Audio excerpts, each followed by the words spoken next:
नमस्कार साथियों। एक बार पुनः हमारे चैनल सक्सेस विद नोट्स पर आपका स्वागत है। साथियों, हमारे चैनल का नाम है सक्सेस विद नोट्स, यानी नोट्स से सफलता। इस चैनल के नाम का जो उद्देश्य है वो आपने यदि चैनल ज्वाइन कर लिया है तो आपने देखा होगा कि इससे पहले इस चैनल पर जो फर्स्ट ग्रेड का जो फर्स्ट पेपर होता है, उस फर्स्ट ग्रेड फर्स्ट पेपर के जो सिलेबस है उसके अकॉर्डिंग इस चैनल पर हमने कंप्लीट जो स्कूल मैनेजमेंट है वो हमने नोट्स के माध्यम से वहाँ पर उसका अध्यापन करवा रखा है। उसके बाद हम बात करें साइकोलॉजी है तो साइकोलॉजी के जो नोट्स हैं जो सेकंड पेपर में आया करते थे उसका हमने कंप्लीट अध्ययन इस चैनल पर करवा रखा है। उसके बाद में फर्स्ट ग्रेड इंग्लिश है, फर्स्ट ग्रेड हिस्ट्री है और फर्स्ट ग्रेड से रिलेटेड जो अन्य जो टॉपिक है उसका कंप्लीट हमने कोर्स निशुल्क इस चैनल पर करवा रखा है। इसीलिए इस चैनल का नाम है सक्सेस विद नोट्स। आगे भी हम जब आपके, क्योंकि भर्तियों का दौर शुरू हो चुका है, यदि आपने अभी तक अपनी तैयारी को गति ना दी हो तो आप उसे एक्सेलेटर दबा करके गति दे सकते हैं। क्योंकि आपने देखा होगा कि पिछले दिन भर्तियों का जो दौर था वो बिल्कुल एक साथ शुरू हुआ है, चाहे फर्स्ट ग्रेड की बात करें, सेकंड ग्रेड की बात करें, या फिर हम रीट की बात करें, या फिर अन्य डिपार्टमेंट्स की बात करें। किसी भी डिपार्टमेंट से आप तैयारी कर रहे हो, आपको अपनी तैयारी को गति देना है। तो सफलता के लिए हमारे इस चैनल से आप जुड़े रहिए, क्योंकि आगे हम आपको नोट्स भी उपलब्ध करवाएंगे, टेस्ट सीरीज भी उपलब्ध करवाएंगे और महत्वपूर्ण जो प्रश्न है किस तरह से आपको परीक्षा में उनका सॉल्यूशन करना है, सारी चीज़ें इस चैनल पर हम आपको धीरे धीरे उपलब्ध करवाएंगे। तो हम पढ़ रहे थे संधि प्रकरण, और संधि प्रकरण के अंतर्गत हम अच संधि के 3 भेदों के बारे में हम पढ़ चुके हैं। आज हम 2 संधियों की इस वीडियो में चर्चा करेंगे और उन संधियों का नाम है गुण संधि और वृद्धि संधि। तो शुरू करते हैं आज के इस टॉपिक का, और टॉपिक का नाम है वृद्धि संधि और गुण संधि। तो सबसे पहले हम पढ़ते हैं गुण संधि।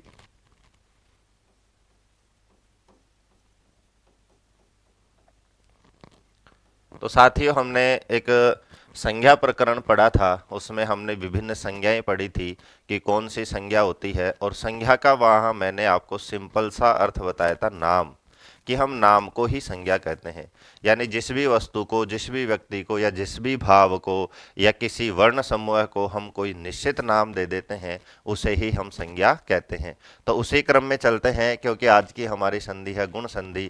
तो गुण और वृद्धि संधि एक ऐसी संधियां हैं जिसमें हमें 2 सूत्रों को याद रखना है। अभी तक हमने जो संधि पढ़ी थी, चाहे वो सवर्ण दीर्घ संधि हो, वहां पर हमें एक ही सूत्र से काम चल रहा था, अक सवर्ण दीर्घ। और हमने चाहे अयादि संधि पढ़ी हो, एक ही सूत्र से हमारा कार्य हो रहा था, एचो यवा यावा। मुख्य सूत्रों की मैं बात कर रहा हूँ, क्योंकि वहां पर संज्ञा विधायक और संधि विधायक सूत्र एक ही थे। यहाँ पर हम जो है वो संज्ञा विधायक सूत्र अलग होगा और संधि विधायक सूत्र अलग होगा।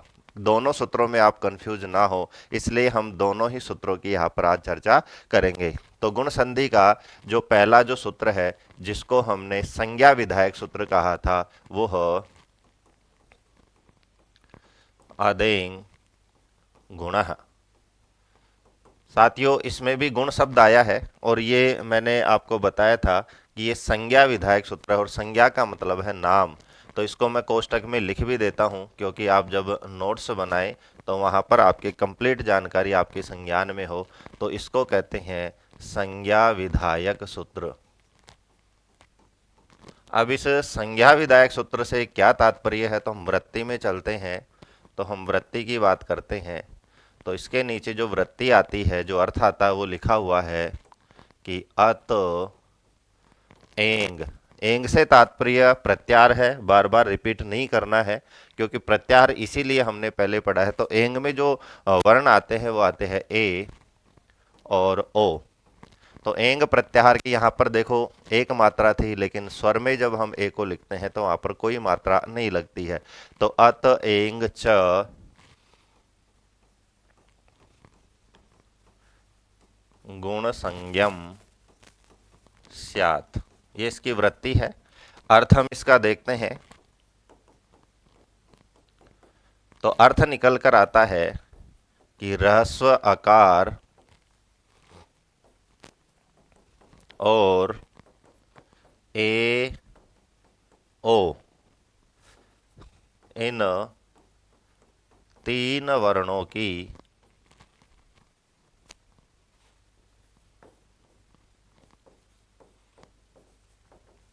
गुण संज्ञा होती है। तो तीनों चीजें मैं आपको हर सूत्र में, हर यहाँ पर आपको साथ लेकर चल रहा हूँ। सूत्र है, वृत्ति है, और उसका जो सिंपल जो अर्थ है अपनी भाषा में, तीनों चीजों पढ़ने में क्लियर हो जाता है। तो सूत्र की बात करें, अतेंग गुणः, ये संज्ञा विधायक सूत्र है। संज्ञा का मतलब है नाम। हम संज्ञा की भी बात करेंगे, यहाँ कौन सी संज्ञा है। वृत्ति की बात करें तो वृत्ति में लिखा हुआ है अत एंग च गुण संज्ञम स्यात्, की अत और एंग की गुण संज्ञा होती है। अत का मतलब यहाँ पर ह्रस्व आकार है, और एंग का मतलब ए और ओ है। तो इन तीन वर्णों को हम क्या कहते हैं, गुण कहते हैं।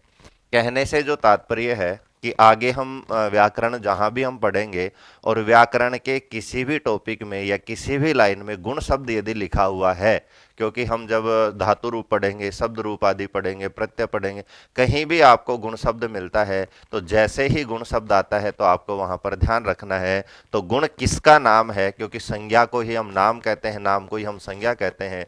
तो इसका मतलब है ए और ओ, इन तीन वर्णों का जो संस्कृत व्याकरण में जो नामकरण किया गया है वो गुण नाम से इसको किया गया है। तो साथियों, रटना है कि ए ओ और ए और ओ, ये जो तीन वर्ण है, इन तीन वर्णों का संस्कृत व्याकरण में क्या नाम निकाला गया है, तो गुण नाम निकाला गया है। इन तीनों वर्णों को हम क्या कहते हैं, गुण कहते हैं। क्यों इसका नामकरण किया गया है, क्योंकि हम गुण संज्ञा पढ़ेंगे, आगे भी हमें गुण करना होगा, तो बार बार हमें वहां पर ये क्लियर ना करना पड़े कि गुण का तात्पर्य क्या होता है। इसलिए एक अलग से संज्ञा विधायक सूत्र बना दिया कि अदेंग गुण, कि अत एंग च गुण संगम स्यात्, की ह्रस्व आकार ए और ओ की गुण संज्ञा होती है। दूसरा जो नेक्स्ट पॉइंट आपको यहाँ पर समझना है वो ये है कि यहाँ पर आपने देखा होगा कि अत, यहां पर मैंने स्पष्ट लिखा है कि ह्रस्व आकार। इससे पहले हमने जैसे अकह सवर्णी दीर्घ पढ़ा था, तो वहां पर हमने पढ़ा था कि ए का मतलब ए भी होता है, और ए के जो 18 जो अन्य भेद हैं वो भी होते हैं, चाहे आ हो चाहे प्लुत आ हो, सारे उसमें ग्रहण किए जाते हैं।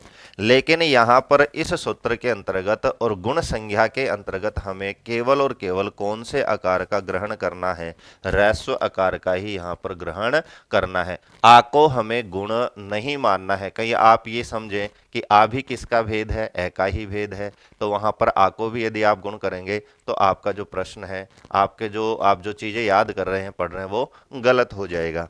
क्यों यहाँ पर ह्रस्व आकार का ग्रहण किया जाता है, तो संस्कृत में हर चीज का एक नियम बनाया गया है। तो इसके पीछे का जो सूत्र है वो आपको लिखना है,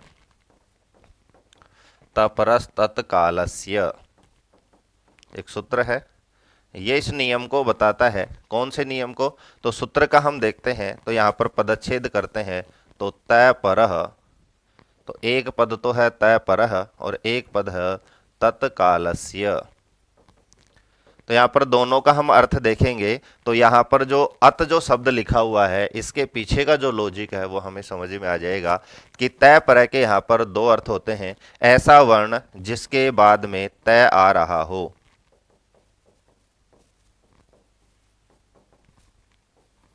बाद में क्या रहा हो, बाद का मतलब आप पर भी कह सकते हैं।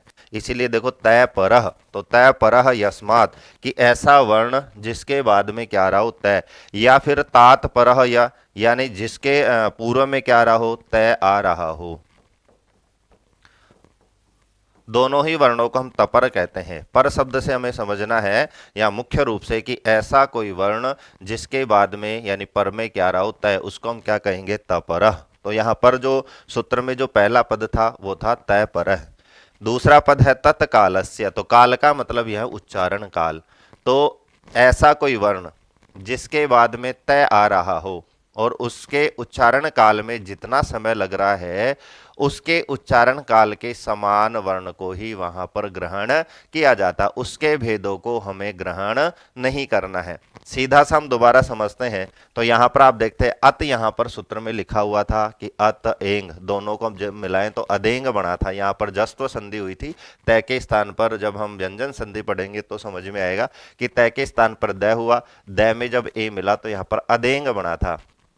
तो ये सूत्र क्या कहता है, तय परः, ऐसा वर्ण जिसके बाद में क्या आ रहा हो, तय आ रहा हो। तो यहां पर आपने देखा होगा वर्ण है ए और ए के पर में आ रहा है त, और तत्कालस्य का मतलब है कि उसी वर्ण को हमें ग्रहण करना है। सीधा सा आप तो उच्चारण काल को भी याद नहीं रखना है, आपको सीधा सा याद रखना है कि किसी भी वर्ण के आगे हलंत तय आ रहा है तो उसको हमें उसी वर्ण के रूप में ग्रहण करना है। तो यहाँ पर रैस्व ए था और रैस्व ए के आगे तय था, इसलिए यहां पर गुण नाम में हमें तीन ही वर्णों को ग्रहण करना है, क्योंकि तय आने से तपरस तत्काल कहता है कि ऐसा कोई वर्ण जिसके आगे तय आ रहा हो तो उसी वर्ण का वहां पर ग्रहण किया जाता है। तो गुण में हमें तीन ही वर्णों को लेना है, और तीन वर्णों में एक तो ह्रस्व अकार है, ए है और ओ है। तो यहाँ पर हमने संज्ञा विधायक सूत्र के साथ साथ एक सूत्र और याद रखना है कि तपरस तत् का आगे भी ये काम आएगा, जब वृद्धि करेंगे वहां भी काम आएगा कि ऐसा वर्ण जिसके बाद में तय आ रहा हो तो उसी वर्ण को हमें वहां पर ग्रहण करना है। तो नोट कीजिए या फिर स्क्रीनशॉट आप इसका ले सकते हैं। क्या दें गुण संज्ञा विधायक सूत्र है। ये सूत्र क्यों बना, क्योंकि हमें गुण का पता चल जाए कि किस किस का नाम गुण निकाला गया है। तो तीन वर्णों का नाम गुण निकाला गया है, ए और ओ, इन तीन वर्णों का गुण निकाला गया है। अगला प्रश्न इसमें था कि ऐसे हम ए ही क्यों ग्रहण करें, क्योंकि कई जगह ए कहने से आ भी आ जाता है। जैसे हमने अच कहा तो अच में ए ही है लेकिन आ भी हम ग्रहण कर लेते हैं। तो यहाँ पर इस चीज को स्पष्ट करने के लिए कि ह्रस्व आकार हम क्यों ग्रहण करें, तो वहां पर पाणिनि जी एक नियम बना दिया कि तपरस तत्कालस्य, कि ऐसा वर्ण जिसके बाद में तय आ रहा हो तो हमें केवल उसी वर्ण का वहां पर ग्रहण करना है। यहां तक शायद मुझे लग रहा है बात क्लियर हुई होगी। तो यहां पर संज्ञा विधायक सूत्र। अब हम चलते हैं संधि विधायक सूत्र, क्योंकि संधि हमारी चलती है गुण संधि। तो वो था संज्ञा विधायक सूत्र अदेंग गुण। अगला जो सूत्र है, जो संज्ञा विधायक सूत्र है, वो है आद गुण। साथियों दोनों सूत्र अलग अलग हैं, कंफ्यूज नहीं होना है। अदेंग गुण है, आद गुण है। याद कैसे होंगे, तो पदच्छेद आप करके याद करेंगे तो याद हो जाएगा। जैसे अत एंग, तो एंग का मतलब ए ओ, तो आपका क्लियर हो जाएगा कि इसमें ए और ओ आ रहा है। तो ये संज्ञा विधायक सूत्र है, नामकरण वाला सूत्र है। यहां पर हम देखते हैं आद गुण है, वापस इसका पदच्छेद करते हैं तो इसमें भी दो पद है कि आत और गुण है। ये पदच्छेद मैं इसलिए कर रहा हूं कि जो तपरस तत्काल हमने पढ़ा है उसमें यहाँ पर आप कंफ्यूज ना हो, क्योंकि कई बार हर चीज़ वहाँ पर आपको पुस्तकों में भी नहीं मिलती है, या कोई क्लासेज हैं वहाँ भी कई चीज़ें जो नहीं मिलती हैं, क्योंकि हम यहाँ से छोटी से छोटी चीज़ की चर्चा करते हुए आगे बढ़ रहे हैं। तो यहाँ पर हम देखते हैं कि आत और गुणा, इसमें दो पद हैं। वृत्ति की बात करें तो वृत्ति में लिखा हुआ है कि अवर्णाद अचि परे पूर्व परयो एको गुणादेशः स्यात्। तो कल हमने एकादेश और आदेश दो चीजों के बारे में चर्चा करी थी। तो जो गुण संधि जो है वो भी एकादेश का विषय है। एकादेश से तात्पर्य पुनः मैं आपको शॉर्ट में बताऊं कि जहां पर दो वर्ण मिलकर के और एक हो जाए उसे हम एकादेश कहते हैं, और जहां पर एक वर्ण के स्थान पर दूसरा वर्ण आ जाए और दूसरे वर्ण पर कोई प्रभाव नहीं पड़े, वहां सिर्फ हम आदेश उसको कहते हैं। तो यहाँ पर एकादेश का विषय है। अब मैं बात कर रहा था कि पदच्छेद में आया आत, तो यहां भी आप देखेंगे कि आ के बाद में हलंत तय आया है, और यहां भी आप कहेंगे, आपका क्वेश्चन होना चाहिए, नहीं भी आ रहा है तो मैं बता दूं, आपके मन में क्वेश्चन आने चाहिए आगे से आगे कि तपरस तत्काला सूत्र कहता है कि ऐसा वर्ण जिसके आगे तय आ रहा हो हम उसी वर्ण का ग्रहण वहां पर करते हैं। तो यहां पर भी तय आ रहा है, तो यहां पर क्या सिर्फ हम आ का ग्रहण करें, तो यहां पर आपका प्रश्न वो तपरस तत्काला वाला जो नियम वो गलत हो जाएगा। क्यों हो जाएगा, क्योंकि यहाँ जो आत है वो तपरस तत्काल वाला नहीं है। क्यों, क्योंकि वृत्ति में लिखा है कि अवर्णात। अब ये अवर्णाद आत से क्यों आया है, तो हम जैसे राम शब्द आपने पढ़ा भी होगा कि राम जो शब्द है उसको हम व्याकरण की भाषा में अकारांत पुल्लिंग कहते हैं, और अकारांत पुल्लिंग जो शब्द है उसका पंचमी में बनता है रामात। याद करो साथियों, क्या बनता है? रामात। तो यहां पर हमारे पास वर्ण है ए, और ए वर्ण भी अकारांत यानी ए है, खुद ही ए है, और इसी को हम अकारांत मानते हैं। तो जिस तरह से राम के रूप चलते हैं उसी तरह से हम ए के भी रूप चलाएंगे, ए औ आहा। तो इस तरह से हम रूप चलाएंगे।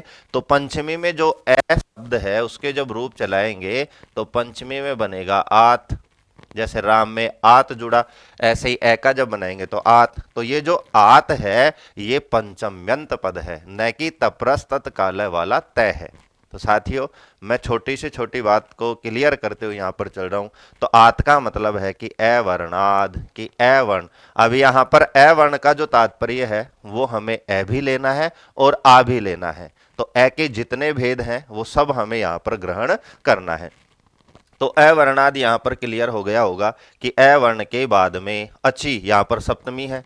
तो बता रखा है कि पंचमी जो है वो पूर्व में, यानी अ वर्णाद अ वर्ण पूर्व में हो, अ का मतलब आ भी, और अच्छी यानी अच ऐसे लेकर च तक, यानी कोई सा भी स्वर यदि बाद में हो तो पूर्व परयोः, पूर्व और पर जो पंचमी है वो और जो सप्तमी है दोनों के स्थान पर एक यानी एक होकर के गुणादेश स्यात्, गुणादेश हो जाता है।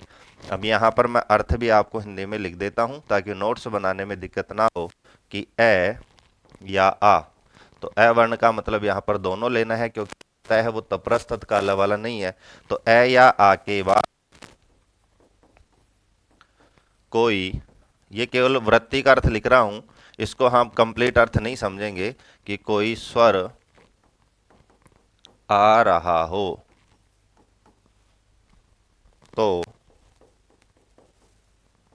पूर्व और पर के स्थान पर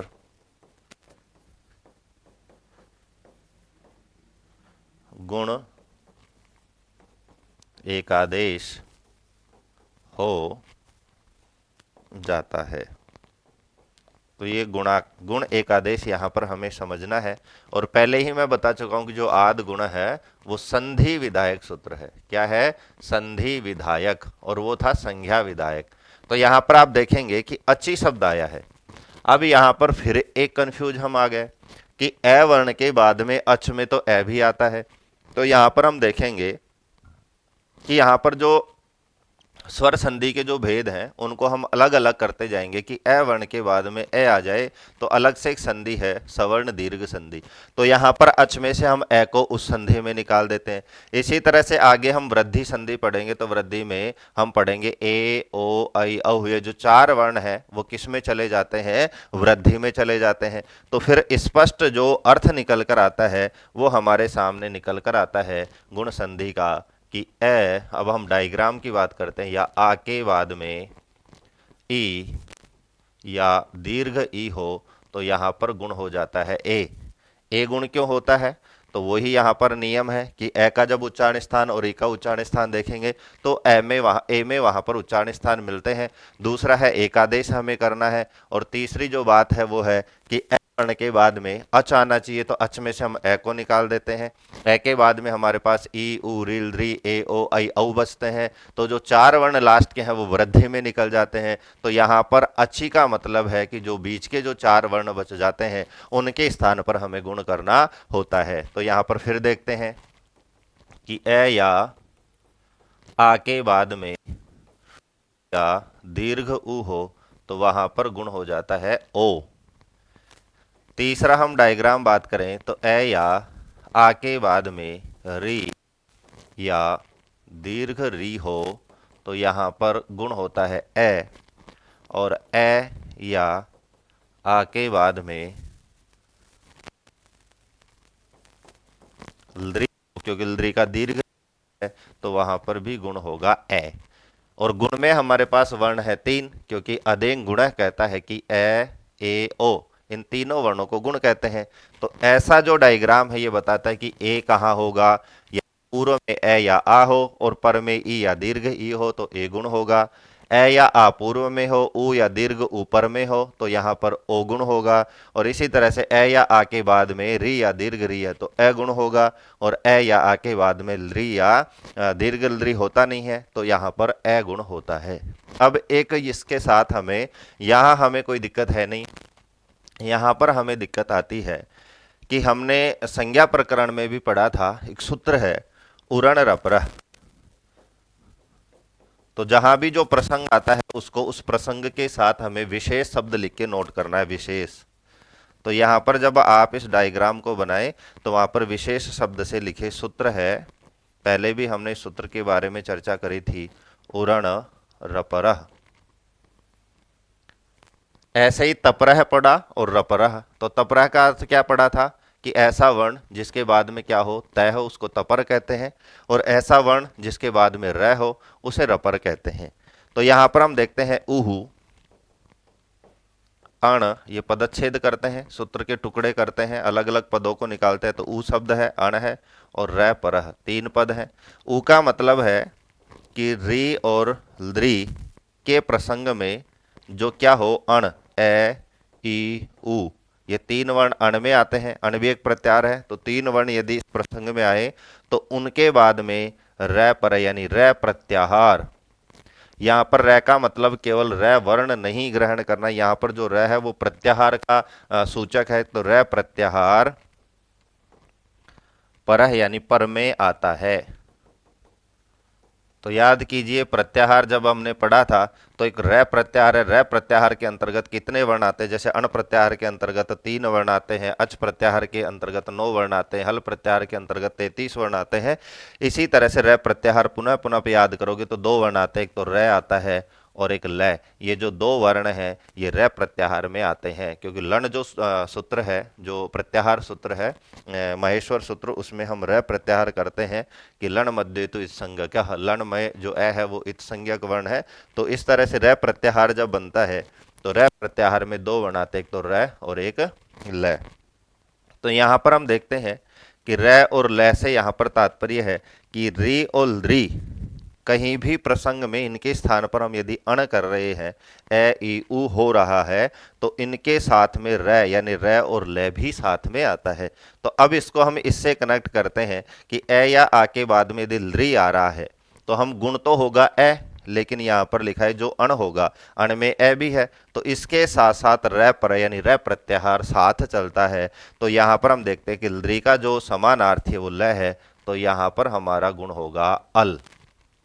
इसी तरह से हम ए या आ के बाद में री या दीर्घ री है तो उरण रपरह सूत्र कहता है कि गुण तो है ए, अर को गुण नहीं मानना है, ना ही अल को गुण मानना है। गुण तो हमारे पास 3 ही वर्ण है, ए ओ और ए, इन 3 को ही गुण मानना है। लेकिन ये सूत्र कहता है कि कहीं भी री और री के प्रसंग में अण होता है तो उसके साथ में रै पर, रै प्रत्याहार पर में जरूर आना चाहिए। तो यहाँ पर री है तो अल हम लगाते हैं, और री है तो यहाँ पर अर हम यहाँ पर लगाते हैं। अब हमारा ये जो डायग्राम है ये बनकर कंप्लीट हुआ है। तो यहाँ पर इस डायग्राम को आपने समझ लिया होगा कि ए या आ के बाद में ई या दीर्घ ई हो तो हमें ए गुण करना है, ए या आ के बाद में उ या ऊ हो तो हमें ओ करना है, ए या आ के बाद में री या री हो तो अर करना है, ए या आ के बाद में री हो तो हमें अल वहां पर करना है। तो आज हम गुण संधि के साथ साथ 2 विशेष सूत्रों के बारे में हमने पढ़ा है। एक तो तपरस्तत्कालस्य और एक पढ़ा उरण रपरः। तो दोनों ही चीज़ें पढ़ना बहुत आवश्यक था, क्योंकि संधि आपने पढ़ी है, सरल रूप में पढ़ी है। सरल रूप बस इतना सा है कि हम ये भी याद कर सकते हैं, लेकिन लॉजिक सहित हम याद करते हैं तो हमारा जो याद करने का तरीका है, जो हमारी स्मरण शक्ति है वो बढ़ती है, हमारा जो नॉलेज है वो वहाँ पर बढ़ता है। अब हम चलते हैं तीसरे स्टेप की तरफ, इनके जो उदाहरण हैं।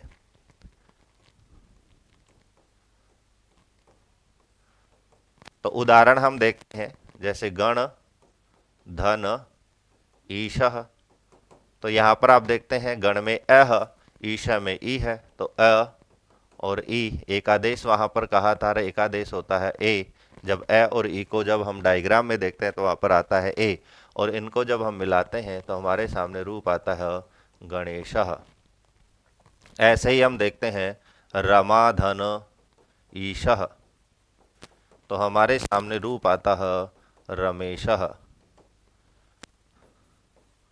उमा, धन, इंद्रः, तो यहाँ पर हम देखते हैं यहाँ दीर्घ ई था, यहाँ ह्रस्व है, यहाँ आ है, यहाँ ए है, तो यहाँ पर ए और आ होना चाहिए, उधर ई या दीर्घ ई हो, तो हम वो ही यहाँ पर वर्ण सम्मेलन करके और एक आदेश करके रूप हमारे पास गुण आएगा ए। तो उमाधन इंद्र, तो हमारा बनेगा उमेंद्र या सुरधर इंद्र। अब आप देख सकते हैं यहाँ ए है और यहाँ पर ह्रस्व ई है, तो भी मिलकर हमारा रूप बनेगा ए, तो बनेगा सुरेंद्र।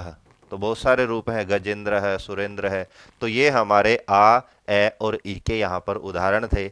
इसी तरह से हम देखते हैं, आप स्क्रीनशॉट ले सकते हैं, बाद में भी इनको उतार सकते हैं। ऊ की हम बात करते हैं, तो जैसे यहाँ पर ऊ के उदाहरण पर धन उपकारः, तो यहाँ पर हमारा रूप बनता है परोपकारः।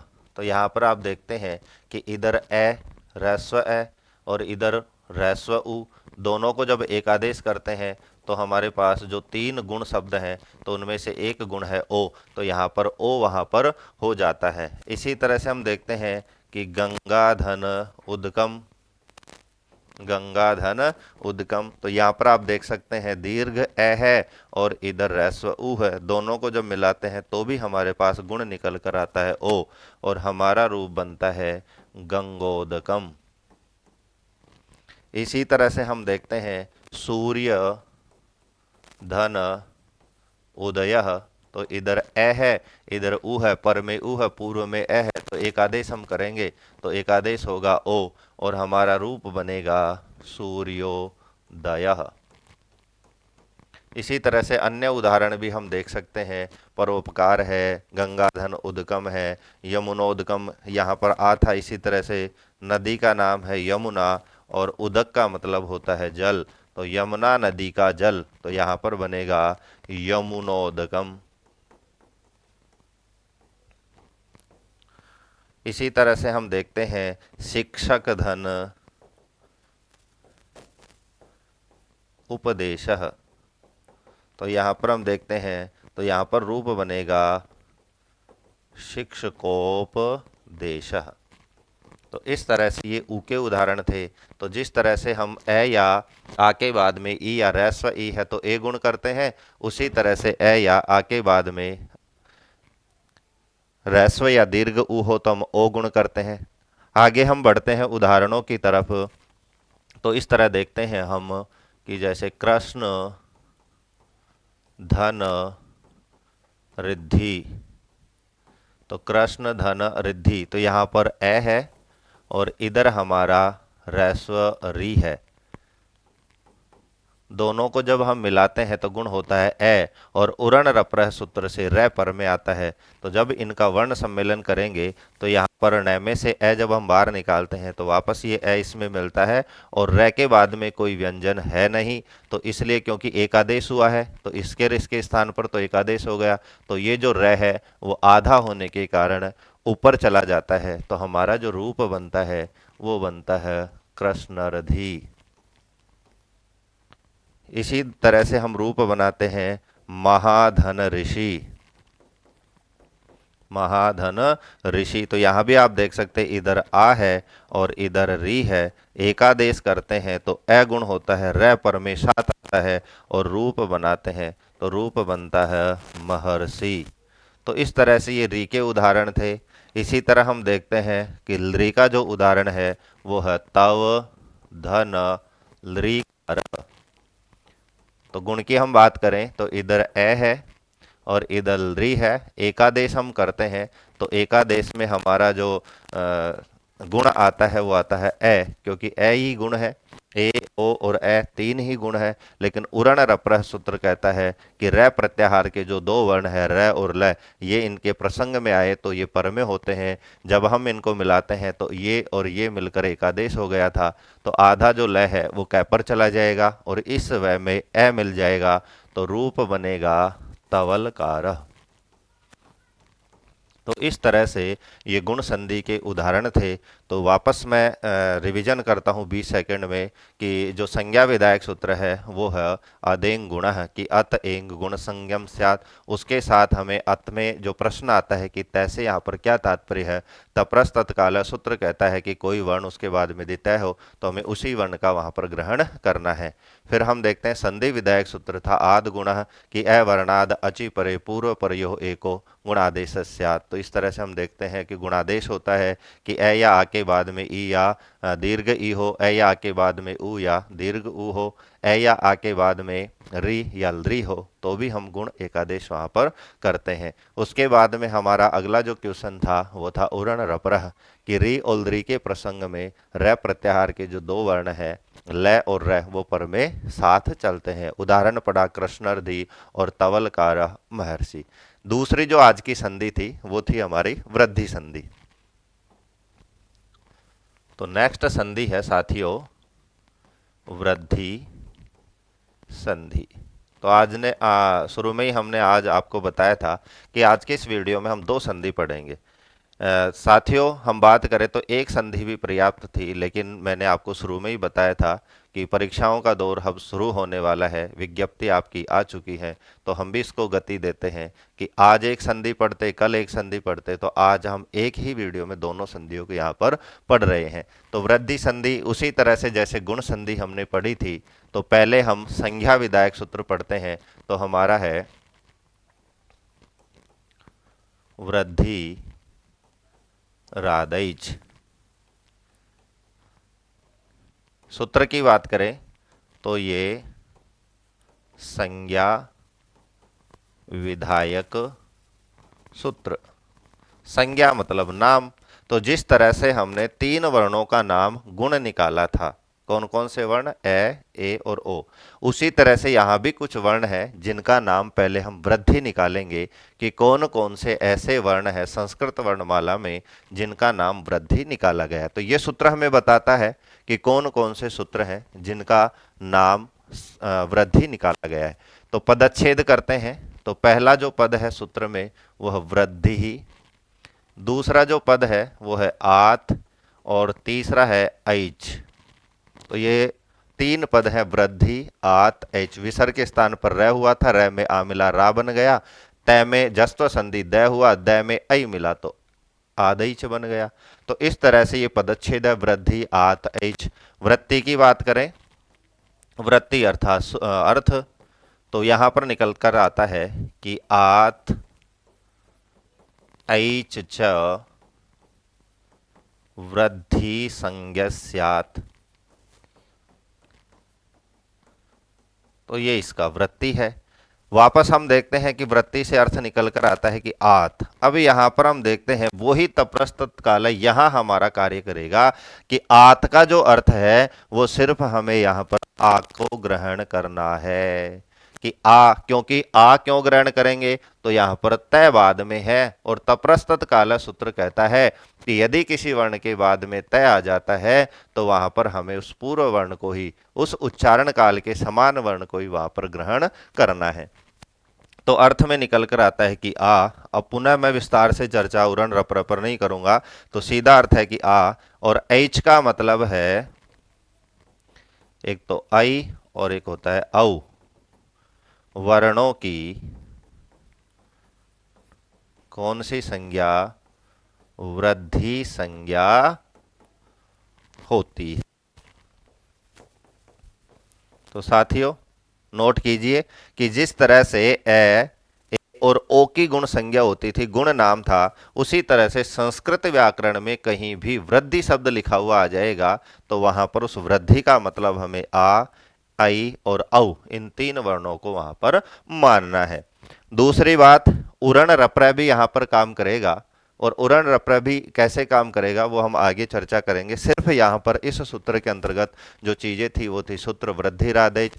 पद है इसमें तीन, वृद्धि यानी वृद्धि कहते हैं, आत और ऐच यानी आत को और ऐच को। तो आत का मतलब दीर्घ ए और ऐच का मतलब आई और औ को, इन तीन वर्णों को हम वृद्धि कहते हैं। हिंदी में भी मैंने अर्थ लिखा है, वृत्ति भी यहाँ इसकी लिखी है। उरण रप्र है, मैंने कहा था रिपीट नहीं करेंगे। अब आगे चलते हैं, जो संधि विधायक सूत्र है उसकी तरफ। और संधि विधायक सूत्र है वृद्धि रेची। वापस इसका हम पदच्छेद करते हैं, तो सबसे पहले पदच्छेद ही हम देखते हैं। तो वो ही एक शब्द है वृद्धि और दूसरा है एची। वापस हम इसकी वृत्ति देखते हैं, तो वृत्ति निकल कर आती है कि अवर्णाद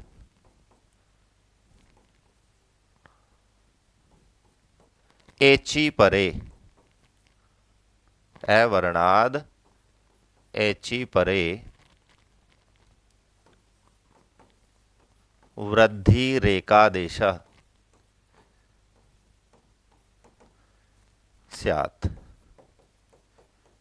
सीधी सी वृत्ति मैंने यहां पर लिखी है कि अवर्णाद एची परे, वहां पर था कि अवर्णाद अची परे, इसीलिए मैंने वहां पर अच में आपको चार वर्ण जो है वहां पर निकालने के लिए कहा था कि ए आई ओ औ, इन चार वर्णों को, इसको हम गुण का अपवाद भी कह सकते हैं, गुणापवाद।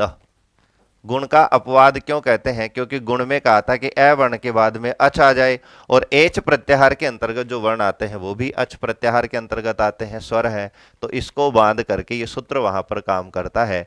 तो यहां पर सीधा सा जो अर्थ निकल कर आएगा वो निकल कर आएगा कि अ वर्ण के बाद में, अ वर्ण से यहां पर तात्पर्य हमारा दोनों लेना है, अ और आ, तो अ वर्ण के बाद या पर में, बाद को हम पर कहते हैं, एच प्रत्याहार, तो एच प्रत्याहार में हम देखते हैं तो यहां पर एची, क्योंकि हमने बताया था कि केवल जो मात्रा है वो स्वर पर नहीं लगती है, व्यंजन में हम लगती है, तो अवर्णाद एची परे। तो यहां पर हम देखते हैं कि अ वर्ण के बाद में एच प्रत्याहार आ रहा हो, एच का मतलब ए ओ आई और औ, ये चार वर्ण आ रहे हों, रहने पर वृद्धि संधि होती है। तो यहां पर वृद्धि संधि का जो सूत्र था, जिसको हम संधि विधायक सूत्र कहते हैं, वो है वृद्धि रेची। पदच्छेद करते हैं तो वृद्धि एची, और वृत्ति निकल कर आती है कि अवर्णाद एची परे वृद्धि रेकादेश स्यात्, कि अ वर्ण के बाद में एच प्रत्याहार के जो चार वर्ण है ये बाद में हो, तो वहां पर दोनों में एकादेश। वापस यहां पर देखते हैं कि जिस तरह से दीर्घ संधि एकादेश का विषय था, गुण एकादेश का विषय था, उसी तरह से ये जो वृद्धि संधि है ये भी हमारा एकादेश का विषय है। वापस इसका हम डायग्राम बनाते हैं, इसको आप नोट कर लीजिए। तीनों चारों चीजें इसमें, सूत्र है, पदच्छेद है, वृत्ति है, अर्थ है। डायग्राम की हम बात करते हैं तो डायग्राम यहां पर निकल कर आता है कि ए या आ के बाद में ए या आई हो तो वहां पर हमारी वृद्धि होगी आई। क्यों? क्योंकि वृद्धि संज्ञा सूत्र हमने पढ़ा था, तो वृद्धि रादैच, आ आई और औ, इन तीन वर्णों को हम वृद्धि कहते हैं। इसी तरह से हम देखते हैं कि ए या आ के बाद में ओ या औ आ रहा हो तो मिलाकर के जो एकादेश होगा वो होगा औ। अब यहाँ पर हमने देखा कि वृद्धि में आई भी काम आ रहा है, औ भी आ रहा है। पुनः हम तीसरा जो डायग्राम देखते हैं कि ए या आ के बाद में री या दीर्घ री हो तो वह हमारे पास जो आता है, जो वृद्धि जो होती है वो होती है आ। अभी यहाँ पर आप देखते हैं गुण का अपवाद है कि गुण में भी हमने सेम डायग्राम वहां पर पढ़ा था, तो वहां पर हमने पढ़ा था कि ए या आ के बाद में री या री हो तो वहां पर ए गुण होता है। उसी तरह से यहाँ भी हमने लिख दिया। तो यहाँ पर हमें स्पेशल सूत्र आगे मिलेंगे, उसको हम विषयी वृद्धि कहते हैं। केवल स्पेशल कंडीशन में ही हमें वृद्धि करनी है, बाकी जो सामान्य जो जगह है वहां पर हमें गुण करना है। और जैसे वहां पर उरण रप्रह सूत्र काम कर रहा था, उसी तरह से यहाँ भी उरण रप्रह जो सूत्र है वो हमारा काम करेगा। तो जैसे ही हम ए या आ के बाद में री और री को मिलाएंगे तो हमारे पास जो वृद्धि होगी वो निकल कर आएगी आर। तो आज सिर्फ हमें आई और औ के उदाहरण यहाँ पर पढ़ेंगे, क्योंकि सप्त विषयी जो वृद्धि है इस शब्द को आप नोट कर लीजिए, सप्त विषयी वृद्धि। इसको सप्त विषयी वृद्धि क्यों कहते हैं? क्योंकि जो वृद्धि है उसके स्पेशल 7 सूत्र और वार्तिक, कुछ वार्तिक हैं कुछ सूत्र हैं, तो उन सूत्रों को, वार्तिकों को हम पढ़ेंगे और उन सातों में विशेष चीजें बताई गई हैं, यानी वहां पर विशेष शब्दों का उल्लेख किया गया है, विशेष कंडीशन का उल्लेख किया गया है कि कहाँ कहाँ पर हमें किन किन शब्दों को जोड़कर वृद्धि करनी है। तो उस जो सप्त विषयी जो वृद्धि जो टॉपिक है उस पर हम कल चर्चा करेंगे नेक्स्ट वीडियो में, क्योंकि वहाँ पर सूत्रों की आप संख्या देख सकते हैं 7 है और 7 सूत्रों को हम एक साथ वहाँ पर पढ़ेंगे। इसीलिए जो आर का जो प्रसंग है वो आज हम इसमें नहीं पढ़ेंगे, यहाँ पर केवल हम ऐ और औ को यहाँ पर हम चर्चा करेंगे। तो यहाँ पर डायग्राम आपने देखा कि ए या आ के बाद में ए या आई हो तो हमें आई वृद्धि करनी है, ए या आ के बाद में ओ या औ हो तो हमें औ वृद्धि करनी है, ए या आ के बाद में री या री हो तो हमें आर वृद्धि वहां पर करनी है। तो सप्त विषय आप याद रखना कि सप्त विषयी जो वृद्धि है इस पर हम चर्चा करेंगे। तो यहाँ पर उदाहरणों की हम बात करें तो जैसे उदाहरण है जन धन एकता, तो यहाँ पर आप देख सकते हैं इधर ह्रस्व ए है और इधर ए है, एकादेश हम करते हैं तो हमारे पास आता है आई वृद्धि। तो यहाँ पर जब हम इनको मिलाएंगे तो हमारा रूप बनेगा जनैकता। इसी तरह से हम देखते हैं मत है और ऐक्यम है, तो यहाँ पर आप देख सकते हैं इधर जो हमारा है ए है और इधर हम बात करें तो इधर हमारा जो आई है, तो दोनों को जब मिलाएंगे तो हमारा जो गुण निकल कर आएगा वो आएगा आई। तो यहाँ पर दोनों अलग अलग उदाहरण लिखने का तात्पर्य, चाहे ए हो चाहे आई हो, चाहे इधर ए हो या आ हो, तो भी हमें मिला करके जो वृद्धि करनी है वो आई यहाँ पर हमें करनी है। तो हमारा रूप बनेगा मतैक्यम। इसी तरह से हम देखते हैं देव धन ऐश्वर्यम, देव धन ऐश्वर्यम। तो इसी तरह से इसको जब हम मिलाएंगे और वृद्धि एक आदेश करेंगे तो हमारा रूप बनेगा देवैश्वर्यम। एकादेश से पुनः तात्पर्य है यहाँ जो ए है यहाँ जो आई है, दोनों मिलकर के एक ही हमारा वर्ण हो जाता है आई, और ये जो आई है वापस जो पूर्व वर्ण जो हमारा अर्धमात्रिक जो व्यंजन था उसमें उसको मिला देते हैं और यहाँ से पुनः जो शब्द हैं, जो शब्दों का जो समूह है उसको हम, वर्णों का जो समूह उसको हम मिला देते हैं, तो हमारा रूप बनता है देवैश्वर्यम। तो इसी तरह से ए और ऐ के उदाहरण हमें देखने हैं। अब हम बात करते हैं ओ और औ के उदाहरणों की। तो यहाँ पर हम देखते हैं जल है और जैसे ओघ है, तो यहाँ आप देख सकते हैं इधर हमारा ए है और इधर हमारा ओ है, दोनों का जब हम एकादेश करेंगे तो हमारी वृद्धि निकल कर आएगी औ। ये जो औ है पुनः हमारा अर्धमात्रिक जो लय बचा था उसमें मिलेगा और यहाँ पर हमारा शेष वर्ण घ बचा था, जब हम इनको मिलाएंगे तो हमारा रूप बनेगा जलोघ। इसी तरह से हम देखते हैं गंगा है और इधर ओघ है, तो हम देखते हैं गंगा का आ है और इधर ओ है, दोनों को जब हम मिलाएंगे तो यहाँ पर हमारी वृद्धि निकल कर आएगी औ। वापस जो औ है वो हमारा अर्धमात्रिक जो ग बचता है उसमें मिलेगा, शेष वर्ण हमारा घ है, जब सबको एक साथ मिलाएंगे तो हमारा जो रूप बनेगा वो बनेगा गंगौघ। इसी तरह से औ के हम उदाहरण देखें तो जैसे कृष्ण है और औतकंठ्यम है। यहाँ हम देखते हैं कृष्ण में ह्रस्व ए है, औतकंठ्यम के शुरुआत में आदि में औ है, दोनों का एकादेश करते हैं तो हमारे पास वृद्धि आती है औ। जब औ है जो वापस अर्धमात्रिक जो न है इसमें मिलता है, शेष जो वर्ण समूह है इसको हम यथावत रखते हैं और पुनः जब हम इसको लिखते हैं तो यहाँ पर रूप बनता है कृष्णौत कंठ्यम। तो इसी तरह से यहाँ पर आपने देखा कि ओ और औ के उदाहरण हैं, तो इसी तरह से आप बना सकते हैं, बहुत सारे उदाहरण हैं जैसे जन धन औदार्यम,